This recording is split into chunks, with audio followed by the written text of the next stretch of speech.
About $1 trillion you think is lost in fraud every year. Where is this money going? It goes to terrorism.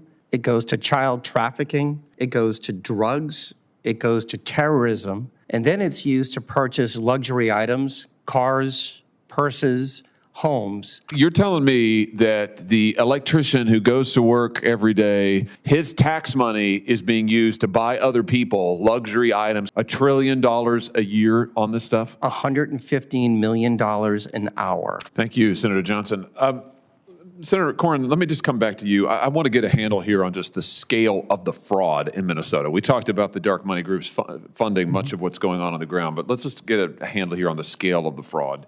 You are a member, I want to get this right, of the the Office of the Legislative Auditor. So, I'm sorry, go ahead. Mr. Chair, of the Legislative Audit Commission. Audit Commission, got you. You oversee the Office of the Legislative Auditor. Okay, got it. So you've got access to all of this information. Give me your best estimate based on the information you've seen, the audits you've seen. How many of the agencies, 20 or so agencies, I think, in the state of Minnesota, public agencies, how many have rampant fraud? All of them are wrapped up in some sort that can issue. There's 20 primary state agencies in state law. Of the largest, there are 10 of our largest primary agencies. Many of the nonprofits receive grants and funding from all 10 agencies. If you had to put a number on it, based on what you've seen, your work, your investigations, the audits that you've seen, what do you think the total losses are to Minnesotans in terms of fraud? I think the conservative number is what our federal investigators have determined. Of just the 14 Medicaid programs, that half of all of it would be about $9 billion.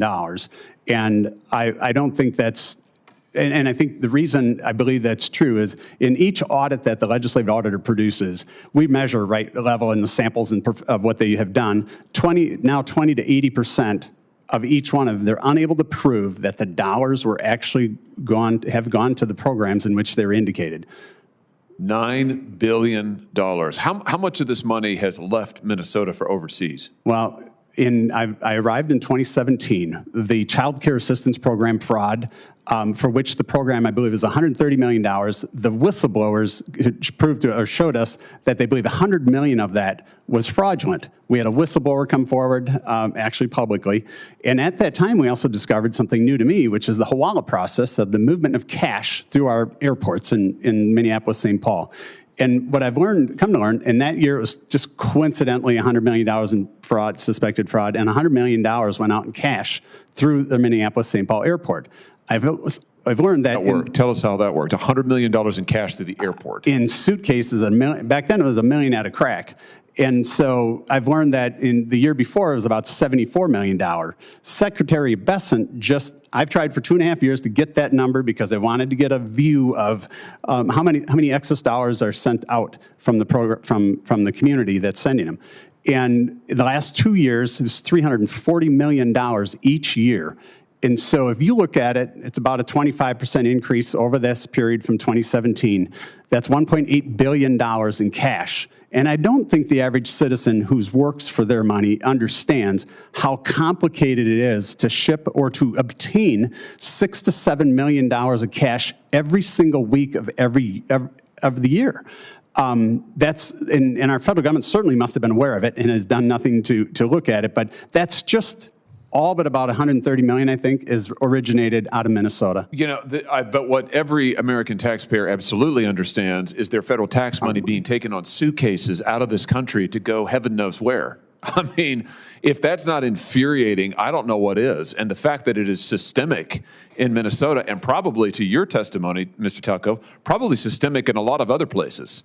I mean, millions of dollars in suitcases out of an airport, and that's just one means of shipping this money around. I mean, it's absolutely unbelievable. I want to come back to you, Mr. Talco. You testified that about $1 trillion you think is lost in fraud every year. Where's this money going? I mean, we know where some of it's going in Minnesota. It went overseas. It went to Somalia. It went to NGO fronts.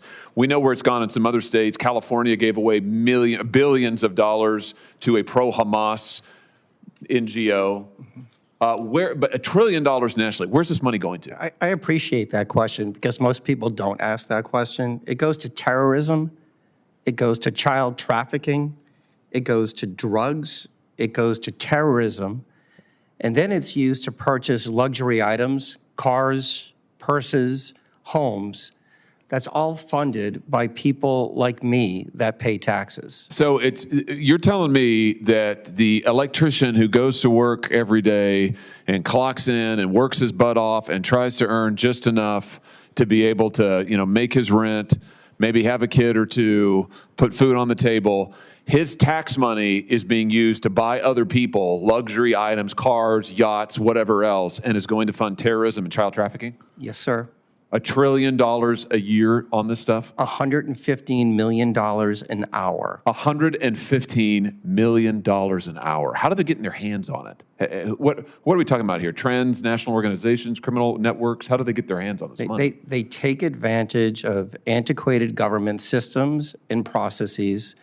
They go into programs that they know elected and appointed officials won't touch, and they can steal at scale. And what happened really was during the pandemic, between the PPP loans and the unemployment insurance, they learned a really valuable lesson. Government never runs out of money, and the probability of getting caught is virtually zero. I have it at 0.1%. So come back to the recommendations that you mentioned in your opening statement. What do we need to do to put a stop to this hemorrhaging of people's hard-earned money going overseas to finance child trafficking and luxury yachts? I mean, what needs to happen here? It's really simple. It's used every single day in the commercial sector. Front-end identity verification, you just don't get to say, I am who I say I am. Second, recertification of all the recipients. There is so much fraud right now in the benefit programs all across the country. We need to get a baseline. Third, this notion of a third-party independent audit. And finally, is involving federal law enforcement, like the Secret Service, to investigate it. The thing that people don't understand is that most of these beneficiaries, Senator, they're not real. They're fake. They're someone's stolen identity that is getting used in all 50 states. Incredible. Senator Kim, do you have anything further? Yeah, thank you. Thank you, Chairman. I mean, look, what you just laid out there, Mr. Talco, I mean, it should piss off every single American. And this is absolutely atrocious, and it just, I'm just furious, honestly, Chairman. And like, I think that there is something here, as we've tried in other hearings too, where we can work in a bipartisan way to be able to address this. My job today, I'm not trying to defend any single state. I'm just saying that we can't look at it just through that lens. I mean, Mr. Talco, you were talking about this, saying the criminals are looking at this nationally. Is that right? I think that was your quote. Yes, sir. Then we need to make sure we're looking at this nationally too, because it's not something that any single state is going to be able to handle on their own. Is that right, Mr. Talco? Like, no single state in our country has the capacity on their own to be able to address this. You don't see the connections when you're looking at it within a state. You have to look at it nationally to find the connections.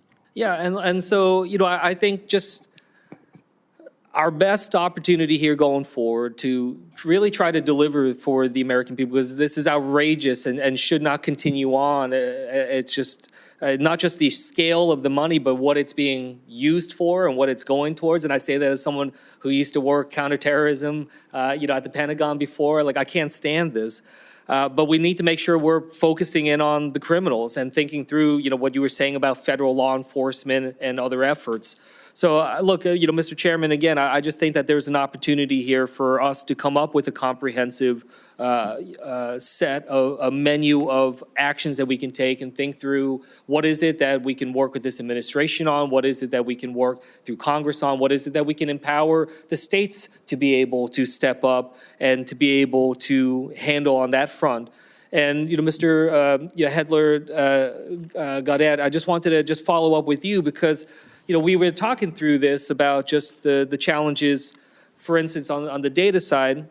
I had seen different reports about, for instance, usaspending.gov, right? But it seems, from my appearance, wholly inadequate right now in terms of being able to really rise to the level of the detail. I mean, I think it's admirable. We're trying to have that transparency, but would you agree that, this is something, if we're really serious about this, need to make sure that we're taking the tools that we have, investing in them to have a greater level of detail and the fidelity to really be able to try to track? Does that make sense to you?